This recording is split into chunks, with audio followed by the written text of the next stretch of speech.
जिन दहशतगर्दों ने पहलगाम को आतंकी हमले से लहूलुहान किया, जिन आतंकियों ने 28 बेगुनाहों का खून बहाया, उन्हें करारा जवाब मिलेगा।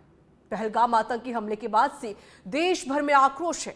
देश में एक बार फिर पाकिस्तान के खिलाफ सर्जिकल स्ट्राइक की मांग हो रही है, क्योंकि मोदी सरकार और हमारी फौलादी सेना 2016 के उरी और 2019 के पुलवामा हमले के बाद पाकिस्तान के घर में घुसकर उसे सबक सिखा चुकी है।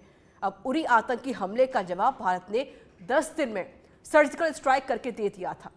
पुलवामा आतंकी हमले का जवाब भारत ने बालाकोट में 12 दिन के अंदर एयर स्ट्राइक करके दिया था। अब लोग पूछ रहे हैं कि पहलगाम का अंजाम पाकिस्तान कितने दिन में भुगतेगा, क्योंकि कल आतंकवादियों ने धर्म पूछकर नरसंहार किया, हाथों में कलावा देकर सैलानियों को गोली मारी थी। हमले के बाद से प्रधानमंत्री मोदी, गृह मंत्री अमित शाह और रक्षा मंत्री राजनाथ सिंह एक्शन मोड में नजर आ रहे हैं। आतंकी हमले के बाद पूरी दुनिया भारत के साथ खड़ी है। आज होगी चर्चा इसी।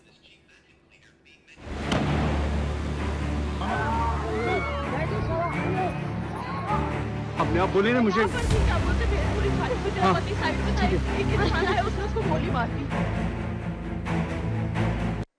भारत का एक एक नागरिक इस कायरतापूर्ण हरकत के खिलाफ एकजुट है।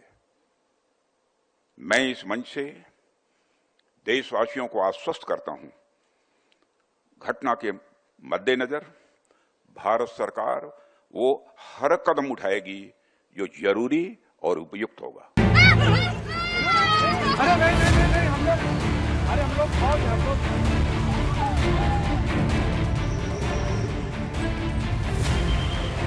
देखा, जब कभी ऐसी स्थिति बनी है उस वक्त तमाम जो दल हैं, राजनीतिक दल हैं या जो आम लोग हैं, तमाम एकजुट हो जाते हैं। देश में एकता का संकल्प हर व्यक्ति लिया हुआ पहले से ही, और ऐसी संकट की घड़ी में संकट तो क्या है, मुकाबला करने में हमें ताकत है, मुकाबला होगा। मुझे विश्वास है कि इनको मुंह तोड़ जवाब दिया जाएगा, ये मेरा मानना है।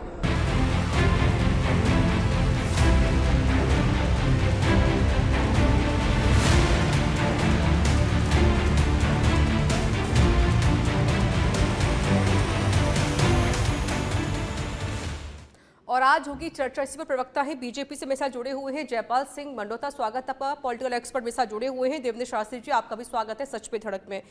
जयपाल सिंह जी, एक कहावत हमने लोगों ने सबने अक्सर सुनी हुई आती है कि भाई आतंकवादी आतंकवादी होता है, उसका कोई धर्म नहीं होता, उसका कोई मजहब नहीं होता।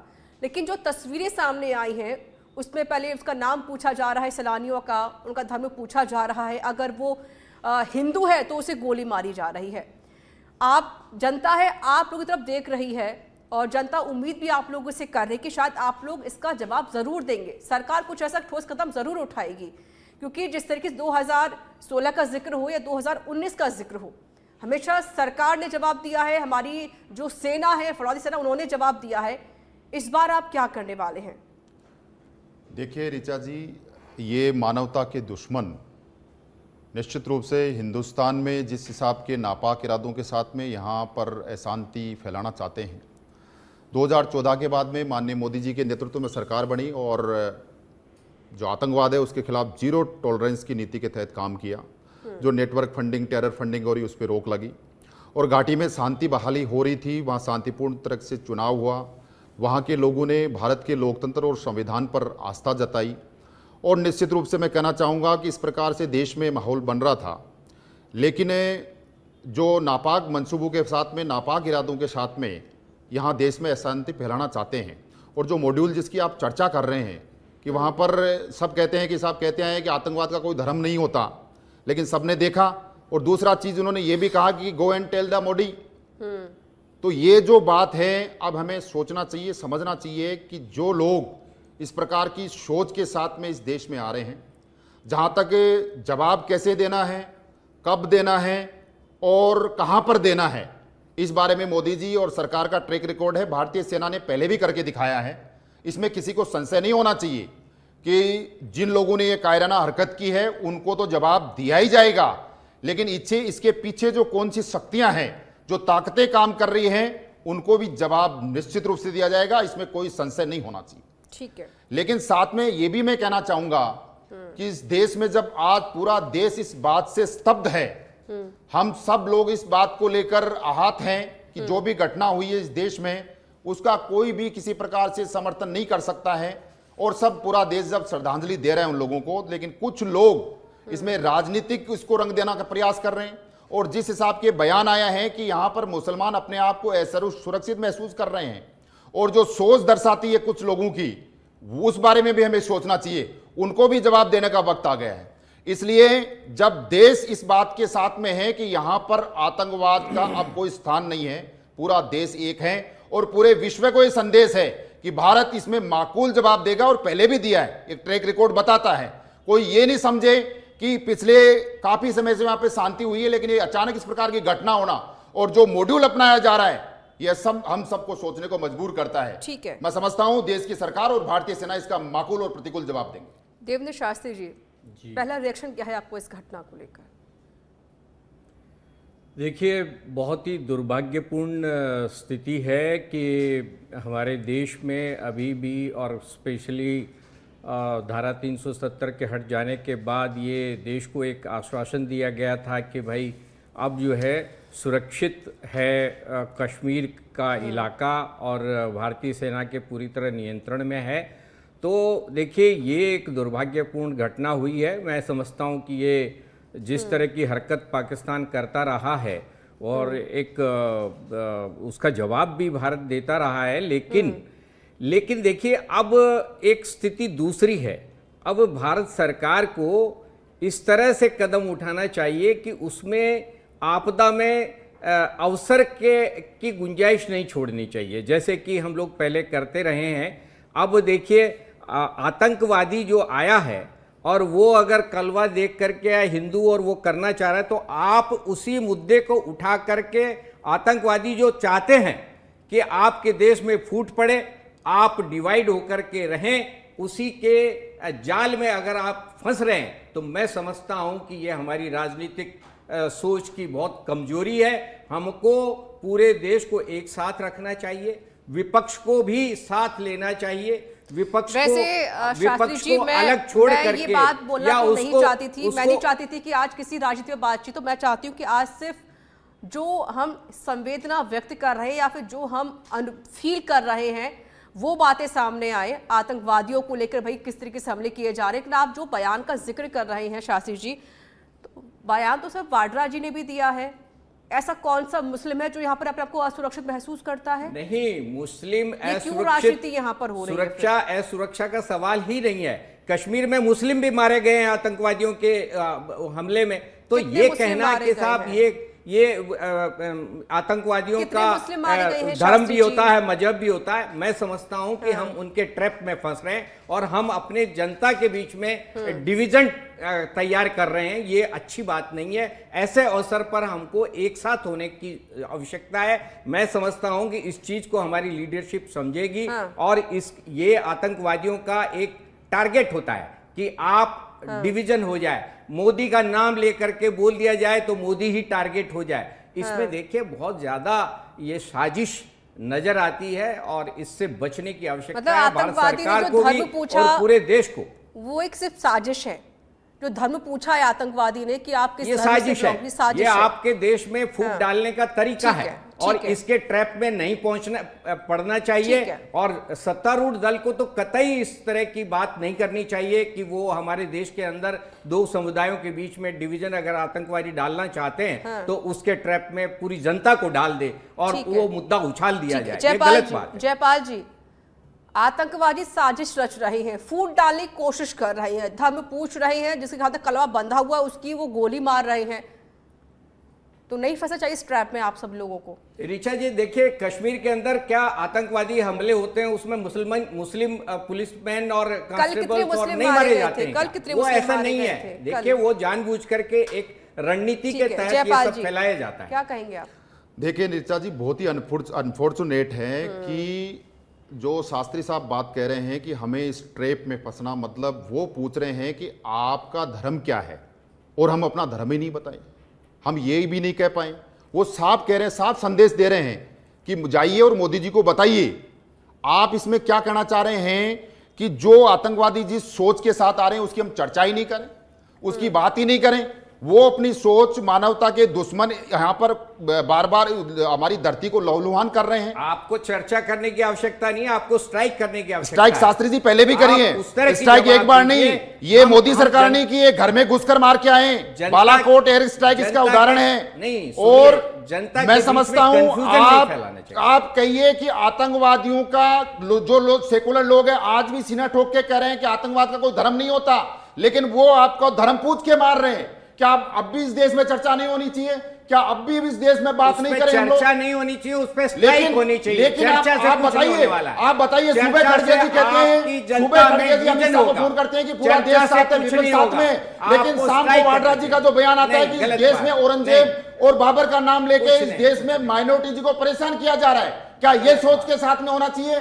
जब पूरा देश स्तब्ध है, मंडोता जी, जब माननीय प्रधानमंत्री अपनी बीच में यात्रा छोड़ के आए हैं, चाहिए, अब इस चर्चा देश नहीं, में एक्शन चाहिए। क्या हम इसकी चर्चा ही नहीं करें? एक मिनट, मंडोता एक जी, मिनट। शास्त्री देखिए जी, चाइना शास्त्री जी, चाइना ने शास्त्री एक जी, अटैक अगर किया आप था, एक्शन की चाइना बात के करें, शास्त्री अटैक जी में सुनिए, 22 लोग सर, मारे सर। गए थे, शास्त्री उसके जी, जवाब में क्या हुआ? शास्त्री जी अगर आप तो इसलिए अरे सुन तो जनता के लीजिए, बीच सर। में संशय है, आप ठीक है। स्ट्राइक करिए, आप चर्चा मत एक्शन करिए। की बात कर चर्चा रहे में हैं। कुछ आप नहीं खुद रखा। सोचिए कि प्रधानमंत्री मोदी दौरे पर गए हुए थे, पीएम मोदी खुद वापस लौट कर आए हैं, दौरा उन्होंने रद्द किया है और बैठक भी अभी हुई है, सीसीएस की बैठक शायद चल भी रही है अभी जो फिलहाल अपडेट आई है। तो सर अब एकदम से तो नहीं होगा ना, नॉर्मल सी बात है कि अगर कहीं पर कोई अटैक करना होगा या फिर अगर सर्जिकल स्ट्राइक करनी भी होगी तो पूरी स्ट्रैटेजी बनाई जाती है। अब ऐसा तो नहीं कि भाई अभी हुआ और 2 मिनट काम कर दिया। आतंकवादी कहाँ छुपे हुए हैं, सर्च अभियान अभी भी चल रहा है, हमारे जो जवान है, सेना है, वो सर्चिंग कर ही रहे हैं और खबर तो ये भी शायद एक तो आतंकी मारे भी गए हैं। देखिए वही मैं कह रहा हूं कि एक्शन की जरूरत है। चाइना के साथ एक कॉन्फ्लिक्ट हुआ था, उसमें क्या एक्शन हुआ? उसमें कोई माकूल जवाब नहीं दिया गया। देखिए सरकार की क्रेडिबिलिटी का इशू है, इसके अंदर चर्चा करके हिंदू मुसलमान करके किसी भी आतंकी हमले को और हम लोगों तो का ध्यान वाड्रा जो है जी जो बोल दूसरी रहे हैं, तरफ उन्हें ले क्या जाएं, ये जरूरत अच्छी थी बात सब नहीं बोलने है। की? सरकार को शास्त्री जी। एक्शन करने की आवश्यकता ठीक है। है। और एक देखिए, एक जनरल ने अभी एक सवाल मुझे उठाया ये बताइए, है बाड्रा- कि नहीं, 1,80,000 आप शायद मेरी सैनिक बात जो नहीं है हटा सुन रहे दिए हैं। गए एक तो हैं, आप मेरी बात ये नहीं क्यों सुन रहे हुआ हैं। है? आप मेरी बात तो नहीं सुन रहे हैं। ये बाड्रा साहब जो कह रहे हैं, ये क्या कहना सही है? वाड्रा साहब नहीं कह रहे हैं, जनरल कह रहे हैं, ये आर्मी के नहीं जनरल, नहीं, मैं रिटायर्ड बाड्रा जनरल जी का कह रहे हैं। जिक्र कर रही हूँ। वो जो कह रहे हैं कि भाई वो क्योंकि यहाँ पर हिंदुस्तान में जो मुस्लिम वर्ग है वो परेशान है, ये कहा है उन्होंने। वो मुस्लिम वर्ग यहाँ आहत है, इसलिए आतंकवादियों ने हिंदुओं को मारा है। मैं नहीं समझता कि कोई मुसलमान ये कह रहा है कि हम परेशान हैं। अब कोई दूसरा अगर बयान दे दे तो उसको हमको इतना वो है सीरियसली तो लेना ही नहीं कांग्रेस ही चाहिए। ना सर, मैं तो उससे इसलिए कोई पूछ फर्क रही नहीं हूँ पड़ता आपसे। है। फिर इस पर राजनीति हो क्यों रही है? जयपाल जी, अब क्या एक्शन लेने वाली है राजनीति सरकार? उस पर इसलिए हो रही है कि न तो सोनिया गांधी जी ने उसका बयान का विरोध किया, न प्रियंका जी ने किया, न राहुल जी ने किया। अब आप इसी दोस्त में जो सर्जिकल स्ट्राइक की बात कर रहे हैं, यही वही लोग हैं जो सर्जिकल स्ट्राइक पे सवाल उठाए। भारतीय सेना ने सर्जिकल स्ट्राइक की, उस पर सवाल उठाए।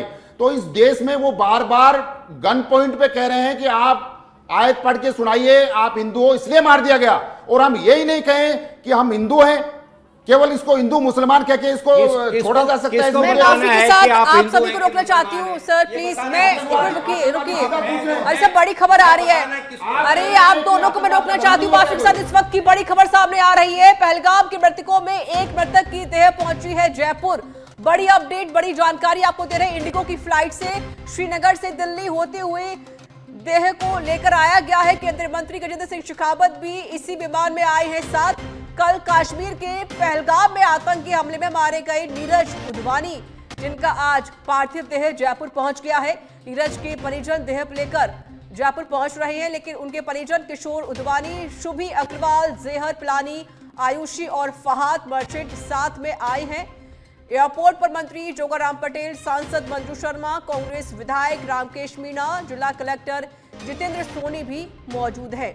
तो इस वक्त की बड़ी अपडेट और बड़ी जानकारी हम आपको दे रहे हैं। बता दें कि कल जो घटना घटी थी, इसमें लगभग 27 से 28 लोगों की मौत हो गई थी।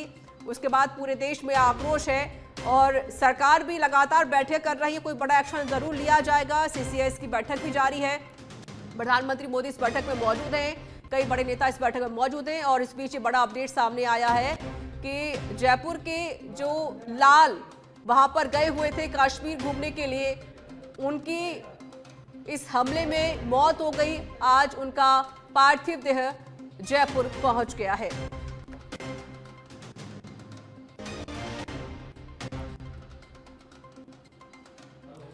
और चलिए अब सीधे शुरुआत करते हैं फिर से चर्चा की। जयपाल जी, बात पूरी कीजिए अपनी। मैं ये निवेदन कर रहा हूं कि जो मॉड्यूल अपनाया जा रहा है, जिस प्रकार की आतंकवादियों ने बात कही है, उनको टारगेट किया गया है, इसलिए किया गया है कि वो हिंदू है। अब सवाल उठता है कि इस देश में कुछ तुच्छ मानसिकता के लोग जो इस बात को इंट्रोड्यूस कर रहे हैं, उनके साथ में उनकी सोच से मिलान हो रहा है। यदि वो वास्तव में कांग्रेस पार्टी इस बात के सहमत नहीं है तो उसका विरोध करे और वो बयान पे माफी मांगे, लेकिन वो ये नहीं करेंगे। कोशिश थी जयपाल जी की कांग्रेस पार्टी से कोई ना कोई यहाँ पर आए, लेकिन वो इस पर शायद कुछ बोला लेकिन नहीं मेरा था, इसलिए उन्होंने कोई किसी को रीचा जी, मेरा निवेदन ये है कि वो जो बात कह रहे हैं वो उनकी सोच को दर्शाता है, और वो सोच कहती है कि बाबर और औरंगजेब के नाम पे मुसलमानों को इस देश में परेशान किया जा रहा है, इसलिए इस प्रकार की घटनाएं हो रही हैं। आप सोचिए देश किस दिशा में जा रहा है। जब पूरा राष्ट्र एक स्वर के साथ में इस घटना की आलोचना कर रहा है तो कुछ लोग इस प्रकार की राजनीति करते हैं। वो आतंकवादियों की सोच और उनकी सोच बराबर है। मैं कहता हूं दोनों की सोच मिली हुई है। ठीक है शास्त्री जी, क्योंकि मंशा को लेकर यहाँ पर जिक्र किया जा रहा है और आर्टिकल 370 हटने के बाद जो पर्यटन है वो 6 गुना बढ़ा है जम्मू कश्मीर में। मेरे पास कुछ आंकड़ा है, 2018 में 1.7 करोड़, 2019 में 1.6 करोड़, 2020 में 35 लाख पर्यटन पहुंचे, 2021 में 1.1 करोड़, 2022 में 1.9 करोड़, 2023 में 2.1 करोड़ और 2024 में 2.3 करोड़ सैलानी घूमने के लिए पहुंच रहे हैं। तो इस आंकड़े से क्या लगता है कि एक तो 370 हटाया गया, दूसरा कि वहां पर पहली बार कश्मीर में एक कथा की शुरुआत की गई। एक जो जानकारी मेरे पास सामने आई है कि वहां पर कथा की जा रही थी कश्मीर में एक जगह पर, और प्रधानमंत्री का दौरा होना, और दूसरा कि जिस तरीके से जो सैलानी है उनका जो संख्या बढ़ रही है, शायद ये परेशान कर रहा है आतंकवादियों को। निश्चित रूप से जो एक एनिमी देश है वो लगातार चाहता है कि हिंदुस्तान में अस्थिरता बनी रहे, आतंकवादी गतिविधियां चलती रहें, वहाँ पर लोग परेशान रहें। तो वो तो अपने जो एक दुश्मनी निभाने की कोशिश जो है वो लोग कर रहे हैं लगातार। लेकिन देखिए, अगर सरकार ने कोई पॉजिटिव एक्शन लिया 370 के बाद में कुछ एक्शन सही हुए तो सरकार को प्रिकॉशंस लेकर के आगे बढ़ने की आवश्यकता है। देखिए, ये जो घटना हुई है इसकी अलर्ट आ चुकी थी सरकार के पास और उसके बावजूद ये घटना हो गई। तो ये सारे सवाल उठते हैं कि सरकार का ध्यान जो है दूसरे इश्यूज पे चला जाता है। कश्मीर के ऊपर घटना घटने से पहले जब संख्या बढ़ रही है और उस वक्त अलर्ट आ रहा है तो एक्स्ट्रा प्रिकॉशंस की जरूरत थी, वो नहीं हुआ। शास्त्री जी, आप ये कहना चाह रहे हैं कि घटना घटने से पहले सरकार को अलर्ट आ गया था कि भाई ऐसे आतंकी हमला होना है। इसका अलर्ट आ गया था कि हमला हो सकता है और अलर्ट के हिसाब से एक्शन की बात भी हुई है, लेकिन इसके बावजूद आतंकवादी क्या ये बात सच है कि अलर्ट पहले आ चुका था सरकार के पास, हमला हो सकता है? बिल्कुल। देखिए, इस प्रकार की बातें करना, बेबुनियादी बातें करना, और बेबुनियादी नहीं है ये, बेबुनियादी नहीं है। अलर्ट आया हुआ है, तो अलर्ट आ गया और सरकार ने वहां कार्रवाई नहीं किया। सरकार ने प्रिकॉशन वहां पे ऑलरेडी डिप्लॉय है, वहां पे सुरक्षा बल ऑलरेडी डिप्लॉय है, वहां पर सारी चीजें। क्या कश्मीर को ऐसे खुला छोड़ दिया क्या? पिछले 5 साल के अंदर जो सरकार ने प्रयास किए, धारा 370 वहां से हटाई गई, उसके बाद में वहां पर चाहे लाल चौक हो, चाहे वहां का फिल्म उद्योग हो, चाहे G20 हो, ये सरकार ने प्रयास किए। आप कह रहे हो कि वहां पर सरकार के पास अलर्ट हो गई कि आतंकवादी आए और छोड़ने की क्या बात है? आतंकवादी गतिविधि हो गई ना। रोकना चाहती हूँ सर, ठीक है सर, वहां पर जो पर्यटन बढ़ रहा है ठीक है सर। हमारे साथ विदेश मामलों के जानकार हैं संजीव श्रीवास्तव, वो हमारे साथ जुड़ गए हैं। सर, स्वागत है आपका सच पे धड़क में। संजीव जी, पहला एक रिएक्शन क्या रहेगा इस मामले को लेकर, और सर दूसरा ये है कि जिस तरीके से जो पूरी दुनिया इस घटना से स्तब्ध है, क्योंकि प्रधानमंत्री मोदी भी लगातार एक बात कहते हुए आए थे हमेशा कि भाई जब भी हमारी सरकार बनेगी, जैसे ही हम सत्ता पर आएंगे तो ऐसे हमले होंगे ही नहीं। लेकिन ये जो घटना घट रही है ये क्या दर्शाती है? और दूसरा सर ये भी है कि हमने एक उम्मीद की थी, जो कश्मीर जिसे जन्नत कहा जाता है, नया कश्मीर की उम्मीद हम कर रहे थे कि आतंकवादी घटनाएं नहीं होंगी, किसी सैलानी की मौत नहीं होगी, कश्मीरी पंडित वहीं पर मौजूद रहेंगे। लेकिन सर तस्वीर कुछ और ही बयां कर रही है। झकझोर कर दी वाली तस्वीर सामने आई है कल सर। देखिए, ये जो आतंकियों के द्वारा हमला किया गया है, इसकी जितने भी कड़े शब्दों में निंदा की जाए वो कम है। जी। आतंकियों के द्वारा ये कायराना हरकत की गई है, एक नृशंस हत्या की गई है, और इन आतंकियों को इनके द्वारा जो कृत्य किया गया है उसका माकूल जवाब निसंदेह दिया जाएगा। ये जो नया भारत प्राइम मिनिस्टर श्री नरेंद्र मोदी के नेतृत्व का है, वो आतंकवाद के विरुद्ध जीरो टॉलरेंस की पॉलिसी पर चलता है। आतंकवाद की जो घटनाओं के ऊपर कड़ा प्रहार करता है। हमने पाकिस्तान के अंदर पहले भी 2 स्ट्राइक्स की हैं, और आने वाले समय में ये जो घटना हुई है उसके बाद भी जाहिर है कि सारे ऑप्शंस ऑन द टेबल हैं। और आज की जो सरकार है इस संदर्भ में गंभीरता के साथ विचार कर रही है, और कैबिनेट कमेटी ऑन सिक्योरिटी की जो बैठक है वो लगातार जारी है, और जाहिर है कि इसमें बड़े निर्णय लिए जाएंगे। और जाहिर है कि इन आतंकियों के अगर मंसूबे की बात तो ये एक शैतानी मंसूबे, ये भारत के जो हिंदू और मुस्लिम सांप्रदायिक सौहार्द के वातावरण को भी बिगाड़ना चाहते थे। जम्मू और कश्मीर जिस तरीके से लगातार उत्थान और विकास की राह पर तेज गति से आगे बढ़ रहा था, उसको भी वो डिसरप्ट करना चाहते थे।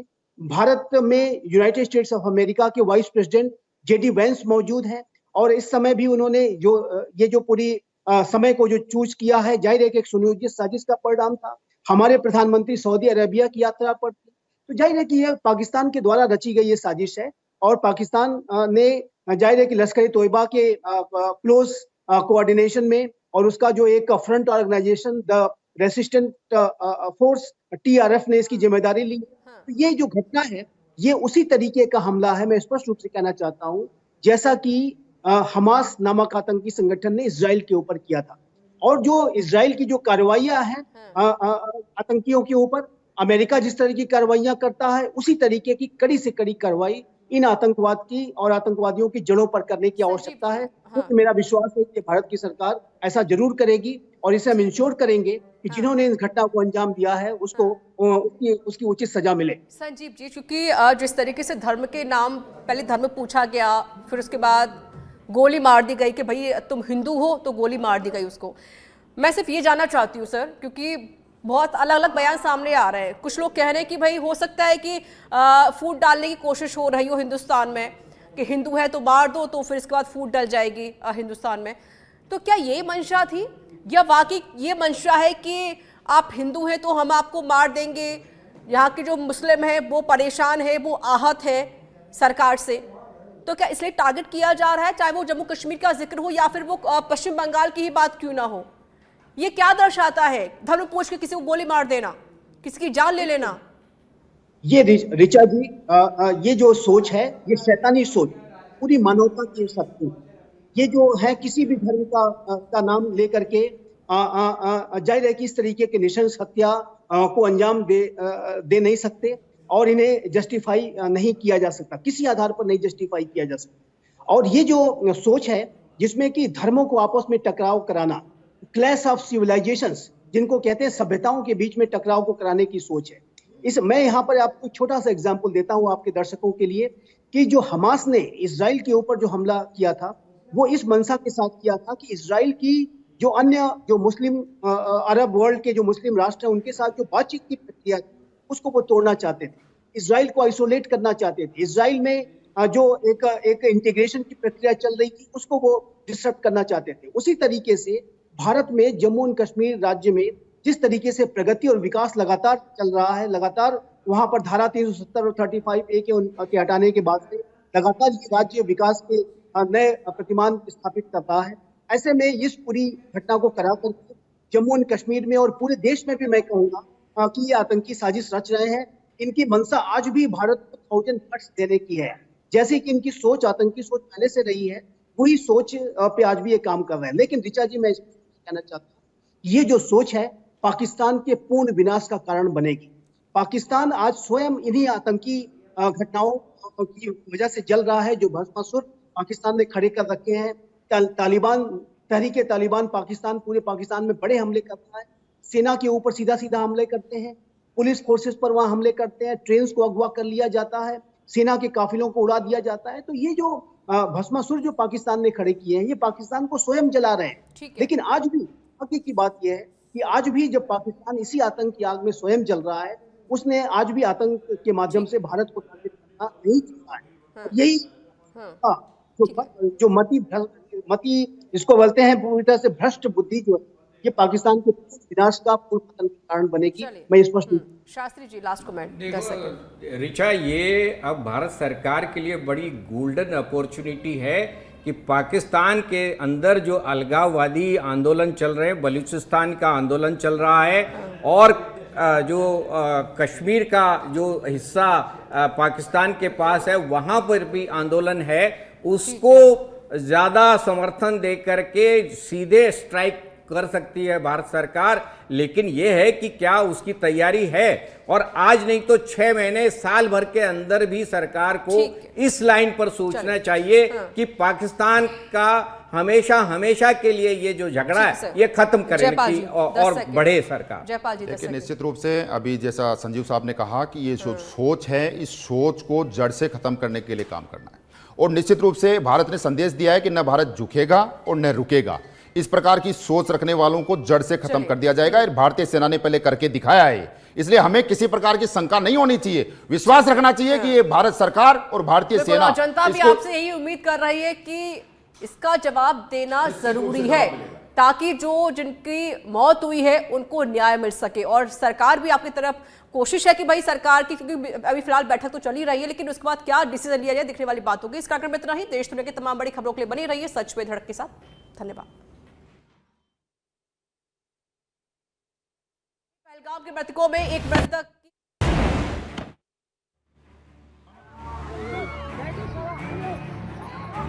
अपने आप बोले ना मुझे।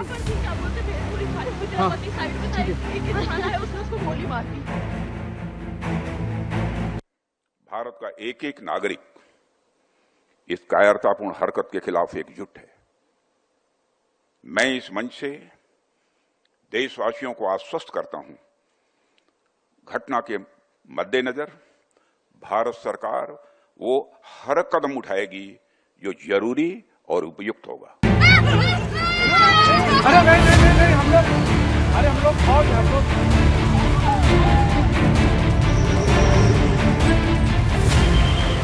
तो देखा, जब कभी ऐसी स्थिति बनी है उस वक्त तमाम जो दल है, राजनीतिक दल हैं या जो आम लोग हैं, तमाम एकजुट हो जाते हैं। देश में एकता का संकल्प हर व्यक्ति लिया हुआ पहले से ही, और ऐसी संकट की घड़ी में संकट तो क्या है, मुकाबला करने में हमें ताकत है, मुकाबला होगा। मुझे विश्वास है कि इनको मुंह तोड़ जवाब दिया जाएगा, ये मेरा मानना है।